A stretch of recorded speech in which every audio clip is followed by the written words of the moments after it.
दोस्तों नमस्कार। तो आज हमारे पास ये 3DTH रिसीवर आया है रिपेयरिंग के लिए। तो इसका प्लग है, ये पावर बोर्ड में लगाएंगे हम। ये चालू नहीं हो रहा है और खोल कर इसको रिपेयरिंग करेंगे। तो बने रहिए वीडियो पर। तो यहाँ पर हम पावर बोर्ड में प्लग लगा देते हैं इसका, और यहाँ पर देखते हैं इसको, ये चालू नहीं हो रहा है। तो इसको खोल लेते हैं। तो यहाँ पर हम इसके स्क्रू खोल लेते हैं।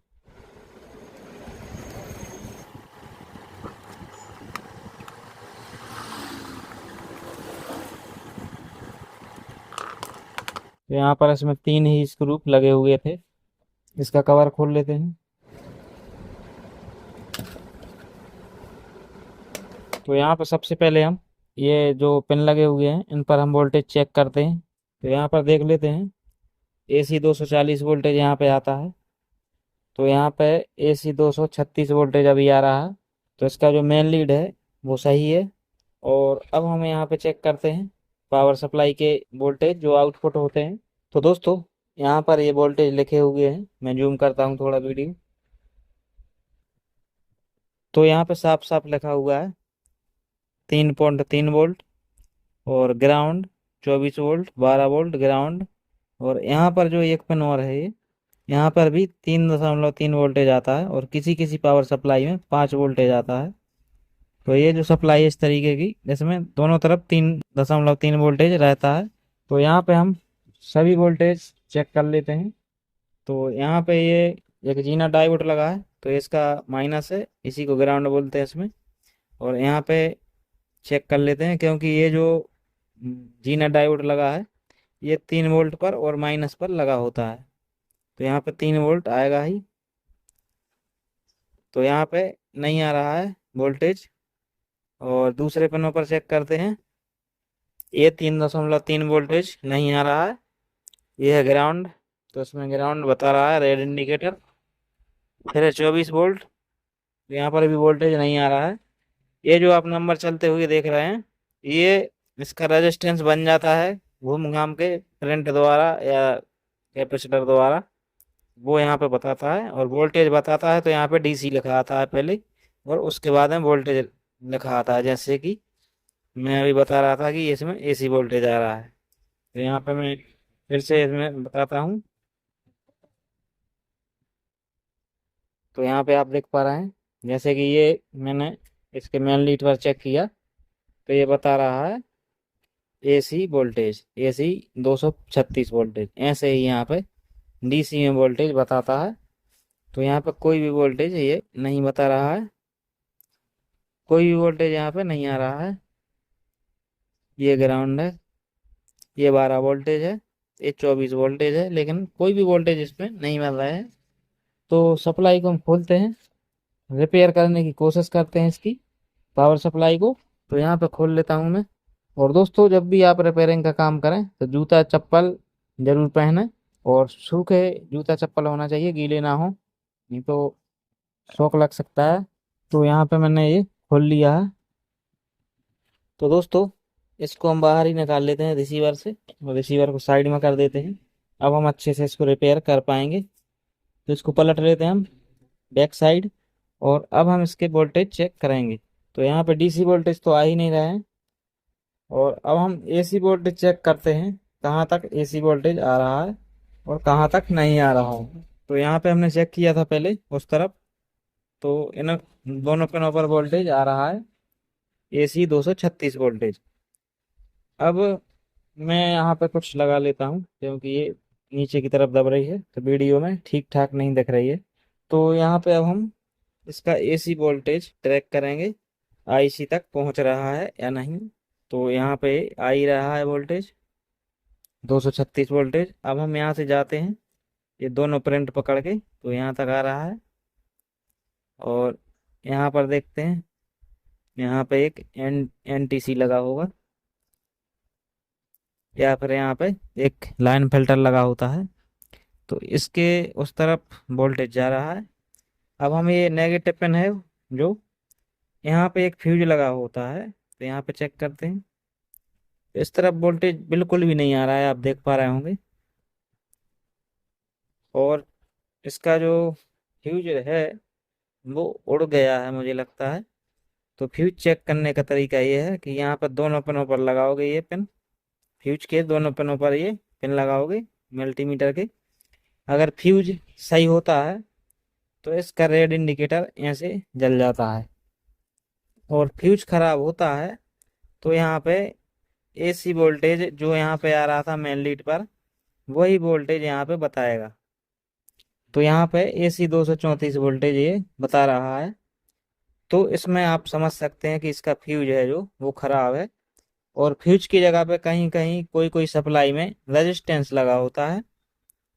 तो देखते हैं इसका फ्यूज।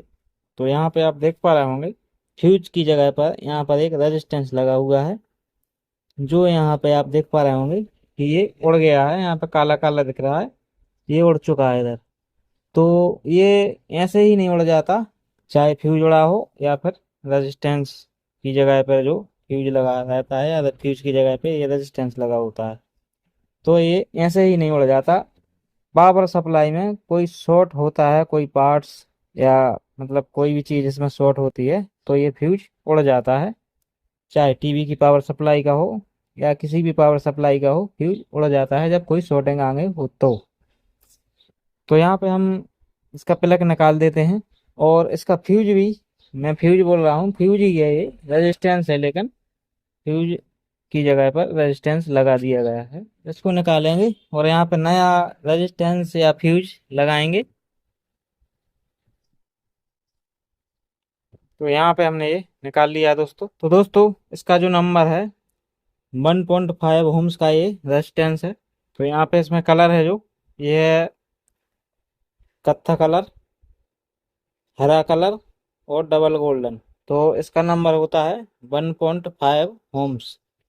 तो यहाँ पे आप 2.2 ओम्स के रेजिस्टेंस भी लगा सकते हैं, या फिर सीधे फ्यूज ही लगा सकते हैं। तो दोस्तों यहाँ पे हम एक होल्डर लगाएंगे जिसमें फ्यूज लगाते हैं। तो यहाँ पे हम ये लगा लेते हैं जहाँ पे ये फ्यूज लगा हुआ था,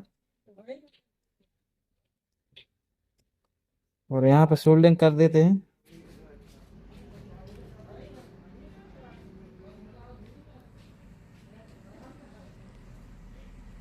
तो यहाँ पर हमने दोनों पिनों पर सोल्डिंग कर दिया है। तो अब हम यहाँ पे लगाएंगे 1 एम्पियर का या फिर 2 एम्पियर का फ्यूज, इससे ज़्यादा का यहाँ पे ना लगाएं। तो ये लगा दिया दोस्तों। और अब हम इसका प्लग पावर बोर्ड में लगाएंगे। पहले ये वायर टूट गए हैं, यहाँ से ये लगा लेते हैं। तो यहाँ पे हमने ये वायर जोड़ दिए हैं और इसका प्लग पावर बोर्ड में लगाते हैं। तो दोस्तों यहाँ पर हम सीरीज बोर्ड में प्लग लगाते हैं, और यहाँ पे सीरीज का बल्ब जल गया है। तो इस पावर सप्लाई में कुछ शॉर्ट है, वो हम देखेंगे, अभी चेक करेंगे। तो यहाँ पे हम इसको उल्टा करते हैं और इसके डायोड जो लगे हैं, ये 4 डायोड, ये चेक करते हैं। तो हमने इसका प्लग निकाल दिया था और बंद करके ही ये चेक हो पाएगा। तो ये वाला डायोड चेक करते हैं। तो यहाँ पे शॉर्ट नहीं दिखा रहा है। और इस वाले को चेक करते हैं, तो ये भी शॉर्ट नहीं दिखा रहा है। इसको चेक करते हैं, तो ये भी शॉर्ट नहीं दिखा रहा है, नहीं तो ये रेड इंडिकेटर है जो ये जलता है। इसको चेक करता हूँ, तो ये भी शॉर्ट नहीं दिखा रहा है। अब हम चेक करते हैं इसका कैपेसिटर, ये वाला, ये 450 वोल्ट का कैपेसिटर रहता है ये, लेकिन इसमें 400 वोल्ट का लगा हुआ है। 400 भी चलता है, 450 भी, और 500 भी यहाँ पे चल जाता है। तो यहाँ पे ये कैपेसिटर चेक कर लेते हैं। तो यहाँ पे ये रेड इंडिकेटर इसमें जल रहा है। तो या तो इसका कैपेसिटर शॉर्ट हो सकता है, या फिर इसमें जो आईसी लगी है ये शॉर्ट हो सकती है, ये वाली आईसी। तो यहाँ पे हम सबसे पहले इसका कैपेसिटर चेक कर लेते हैं निकाल के, तभी पता चल पाएगा कि इसमें आईसी शॉर्ट है या फिर कैपेसिटर शॉर्ट है। तो कैपेसिटर को हम पावर सप्लाई से बाहर निकाल लेते हैं। तो यहाँ पे दोस्तों हमने कैपेसिटर को निकाल लिया है। ये उसका नंबर है 4.7 UF 400 वोल्ट। तो यहाँ पे इसका एक पिन आप देख पा रहे होंगे, जो प्लस वाला पिन है ये सड़ चुका है, खत चुका है ही नहीं यहाँ पे, और सिर्फ इसमें ये माइनस वाला पिन बचा हुआ है। तो यहाँ पर भी आप देख पा रहे होंगे, यहाँ पे बहुत सारा जंग लग गया है। तो यहाँ पे अब हम फिर से चेक करेंगे। अब कैपेसिटर तो ख़राब है ही, लेकिन अब उसको चेक नहीं कर पाएंगे क्योंकि उसका एक पिन टूट ही गया अंदर से। तो यहाँ पे चेक करते हैं, इसकी जो शॉर्टेज आ रही थी वो आ रही है या फिर बंद हो गई है। तो यहाँ पे हम फिर से इसको मल्टीमीटर से चेक करेंगे। तो यहाँ पे आप देख पा रहे हैं इसकी शॉर्टेज फिर भी आ रही है, क्योंकि अब इसमें जो है आईसी ही बचा हुआ है चेक करने के लिए। तो ये चेक हो ही गया, इसको निकालने के बाद ये वोल्टेज सीधा आईसी पर जाता है, 450 वोल्ट ये यहाँ पे। तो आईसी को निकाल देते हैं हम पहले। तो दोस्तों इसको हम डिसोल्ड कर लेते हैं।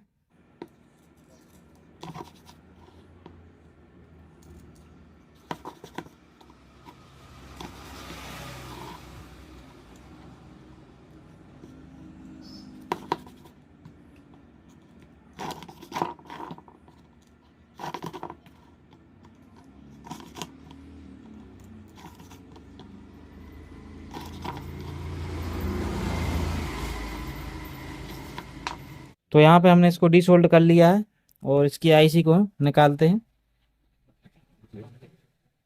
तो यहाँ पे एक पेंचकस से हम इसको नीचे से पेंचकस लगा के ऊपर की तरफ उठाते हैं तो ये निकल जाती है। तो यहाँ पे नंबर भी मैं आपको बता देता हूँ। तो यहाँ पे नंबर नहीं दिखा पा रहा हूँ मैं, ये बहुत मद्दा मद्दा छपा है। तो इसका नंबर है दोस्तों 8022, यहाँ पे थोड़ा थोड़ा दिख रहा है। तो यहाँ पे हम दूसरी आईसी लगाएंगे। तो दोस्तों ये है 450 वोल्ट का कैपेसिटर 47 यूएफ में। तो जैसा कि ये है, ये छोटा है। तो यहाँ पे ये जो यहाँ पे ये वाइट पट्टा है, ये इसका माइनस पिन है और ये प्लस था। ऐसे ही इसमें भी एक वाइट वाइट लाइन है, ये पट्टा है। तो ये है इसका माइनस, ये है इसका प्लस। तो यहाँ पे ये वाइट कलर यहाँ पे ये दिख रहा है इधर, ये इसका माइनस है और इस तरफ है प्लस। तो इसको हम कुछ इस तरीके से लगाएंगे,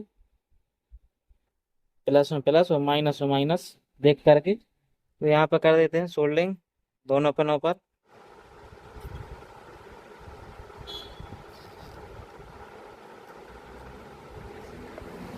तो दोस्तों इसका प्लग हम फिर से पावर बोर्ड में लगाते हैं और कैपेसिटर पर वोल्टेज चेक करेंगे जो हमने नया डाला है कैपेसिटर।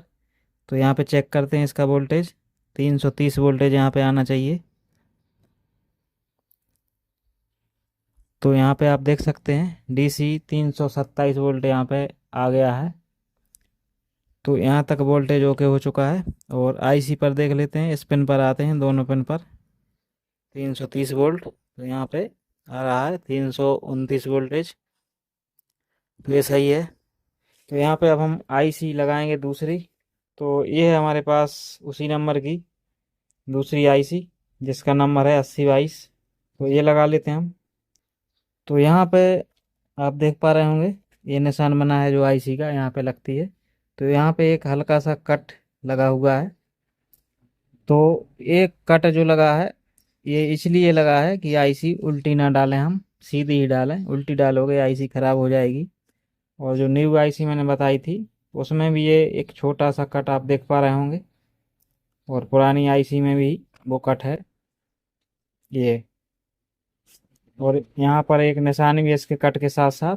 तो ये दोनों इसके निशान हैं उल्टा सीधा देखने के लिए। तो इसको हम ऐसे के ही ऐसे यहाँ पे लगाएंगे। तो यहाँ पे हमने ये आईसी लगा दी है और इसकी सोल्डिंग अब हम कर देते हैं।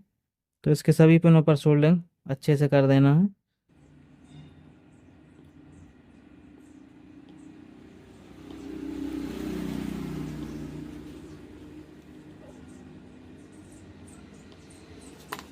और यहाँ पे हम थोड़ा सा पेट्रोल लेते हैं ब्रश में,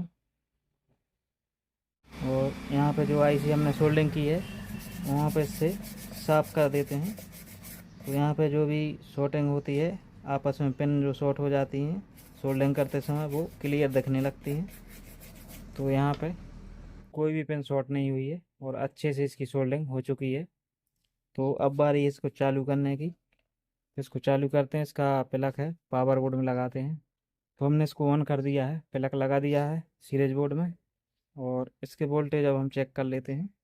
तो जैसा कि हम पहले बता रहे थे आपको, यहाँ पे एक जीना डायोड लगा हुआ है। इस पे 3 वोल्ट आते हैं, 3.3 वोल्ट। तो यहाँ पे आप देख पा रहे होंगे डीसी 3.2 वोल्ट यहाँ पे आ रहे हैं, मतलब 3 के कुछ ही कम है। तो ये वोल्टेज आ चुका है और यहाँ पर 3.3 है। तो यहाँ पे चेक कर लेते हैं। यही वोल्ट यहाँ पर आता है स्पिन पर और स्पिन पर, इस पे आ ही रहा है। और ये है ग्राउंड, और दूसरा है ये 24 वोल्ट। तो यहाँ पे 21 वोल्टेज आ चुका है। ये है 12 वोल्ट। तो यहाँ पे 13.46 ऐसे कुछ हो रहा है वोल्टेज। तो ये भी सही है। और ये है ग्राउंड, और ये है 3.3 वोल्टेज। तो इसकी पावर सप्लाई है जो ओके हो चुकी है। अब हम रिसीवर में लगाते हैं इसको और टेस्टिंग करके आपको दिखाएंगे। तो अभी बंद कर देते हैं रिसीवर। तो यहाँ पे हम इसको कस देते हैं। तो दोस्तों हमने यहाँ पे फिटिंग कर ली है, कस दी है पावर सप्लाई को। और इसका जो सॉकेट है, मतलब इसका जो पिन है पावर सप्लाई का, और इसका जो सॉकेट है डीटीएच कार्ड का, तो यहाँ पे हम लगा देते हैं ये पिन। और अब हम इसको फिर से चालू करके देखते हैं। तो इसका प्लग हम सीरीज बोर्ड में लगाएंगे और देखते हैं चालू होता है नहीं। तो यहाँ पे ये ऑन हो चुका है। तो ये 18 नंबर इस पे चैनल लगा है। अब हम इसको टीवी पर चलाकर देख लेते हैं। तो दोस्तों हमने रिसीवर चालू कर लिया है और ऑडियो वीडियो हमने यहाँ पे लगा दिए हैं केबल, और ये सिग्नल केबल भी लगा दिया है। और यहाँ पे टीवी चलने लगी है। इसकी आवाज़ बढ़ाते हैं। किडनी बिकल যদি হোৱা कारण কথা तो दोस्तों ये अच्छे से वर्क कर रही है। और इसकी सिग्नल क्वालिटी भी देख लेते हैं। तो उसमें सिग्नल क्वालिटी आप देख पा रहे होंगे 71-72 के करीब आ रही है। तो सिग्नल क्वालिटी काफ़ी अच्छा है। उम्मीद है कि आपको ये वीडियो पसंद आया होगा। वीडियो पसंद आया तो लाइक शेयर करें, और चैनल पर नए हैं तो चैनल को सब्सक्राइब करें। साथ ही बेल नोटिफिकेशन को ऑल पर टैप करें ताकि आपको आने वाले सभी वीडियो का नोटिफिकेशन मिलता रहे। तो दोस्तों मिलते किसी अगले वीडियो के साथ, तब तक के लिए नमस्कार, जय हिंद।